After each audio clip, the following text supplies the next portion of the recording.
Bonjour les enfants, comment allez-vous? Moi ça va très bien et si je reviens vers vous là aujourd'hui, c'est parce que cela fait maintenant 3 jours que j'ai mis les haricots dans la terre et il y a déjà du changement. Bon, faut dire que nous les maîtresses, nous sommes des tricheurs parce que si on prend les haricots, c'est parce que c'est une graine qui va vraiment très vite. Merci les haricots. Donc regardez, là, vous voyez, le radicule a poussé et est sorti de sa petite peau. C'est pour ça qu'à présent, il est vert. Et il y en a un, je crois, ah celui-là, là. Voilà, celui-là, on voit même qu'il a commencé à faire un petit poil, là, vous voyez. Donc, je vais prendre une petite graine qui est sur le dessus. Alors, en principe, quand on sème des graines, il faut surtout pas y toucher parce que c'est très fragile. Mais là, c'est pour les observer, donc j'ai le droit d'en prendre une. Je m'octroie le droit d'en prendre une. Dans mes doigts, voilà. Alors là, on va pouvoir observer plusieurs phénomènes. Déjà, on observe, là, vous voyez, sur le dessus, là, on observe la peau qui entourait le haricot qui est en train de partir.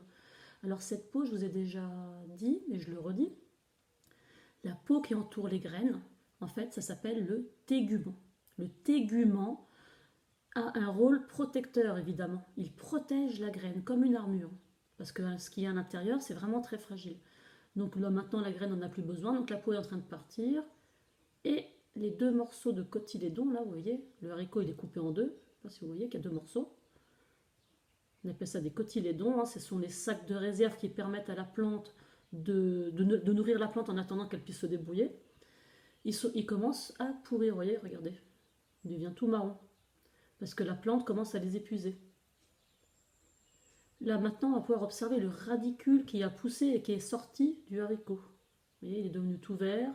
Et si vous regardez bien là au milieu, vous voyez quelques petits cheveux. Alors, c'est le système racinaire qui vient de mot racine, hein. Donc ça, ces petits cheveux-là, ils vont se diviser, c'est-à-dire se développer de plus en plus, en fabriquer de plus en plus, parce qu'ils vont permettre à la plante de s'accrocher dans le sol, mais aussi de pomper l'eau et les minéraux qui sont présents dans le sol pour les apporter à la plante.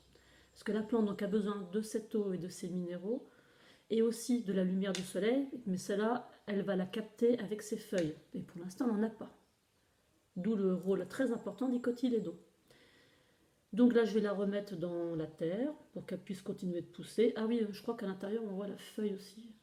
Bon, normalement, il ne faut pas les couper en deux, mais là c'est coupé en deux toute seule. Elle a encore un cotylédon, donc ça va aller, hein. Puis maintenant qu'elle est en terre, vous voyez, regardez. C'est beau, hein. On voit bien le petit bébé feuille.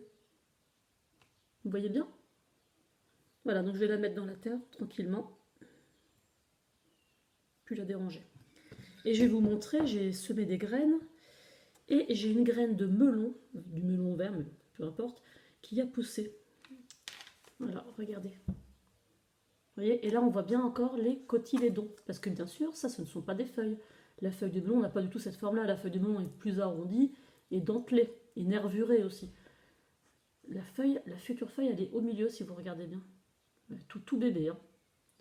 Et donc ces cotylédons-là, ils permettent à la plante, là, cette plante qui est déjà bien ancrée dans le sol, là, vous voyez, elle est bien accrochée dans le sol, elles lui permettent de pouvoir se nourrir et de pouvoir continuer à pousser en attendant qu'elle puisse se débrouiller seule. Voilà. Et là, j'en ai une qui est en train de pousser aussi, ici. Voilà. Je vous montrerai la future feuille. Donc, je reviens vers vous dès qu'il y a du nouveau, c'est-à-dire, à mon avis, très prochainement. Au revoir, à bientôt et surtout, bonne journée.